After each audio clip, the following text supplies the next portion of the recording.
And yet, when she's sitting up there on that wall with Tyrion, she knows what will happen if she gives Tyrion this information. She's a Littlefinger, and she knows how information travels, and she can think many steps ahead into the game, the way Littlefinger did, and know that if she tells Tyrion, it's almost impossible for Tyrion not to tell Varys. I think these are all things that have been occurring to Sansa between the time we see her get that information and the time she passes the message on. Tyrion. What if there's someone else? I think the Jaime-Brienne relationship has always been fascinating to us because they're such dissimilar characters, and yet there's a real chemistry between them. Tyrion kind of calls out the elephant in the room and manages to drive Brienne out of the room, and in doing so, drive Jaime out of the room as well.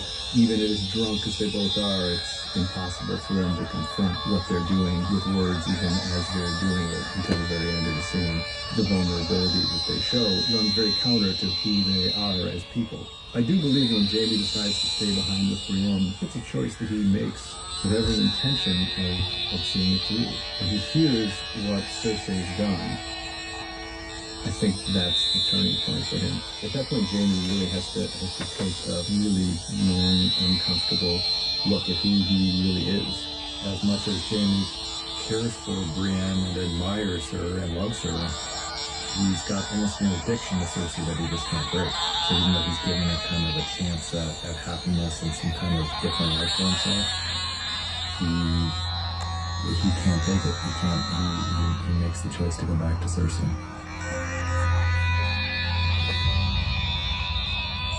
Part of the story here is that while we've been concentrating on Winterfell and the fight against the army of the dead, Dany's other enemies have not been just sitting still. They've been planning for the final battle.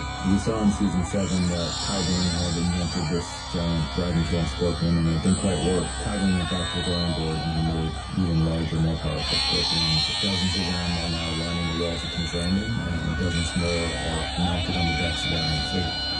While Dany kind of forgot about the Iron Fleet and Euron's forces, they certainly haven't forgotten about her, and they're just waiting for her to come back. At this point, they have gotten news that her armies emerged victorious and are going to head south, and so they're just waiting in ambush for her return.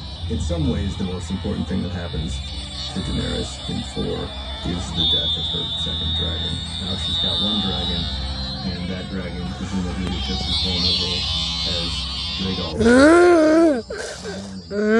Child, which is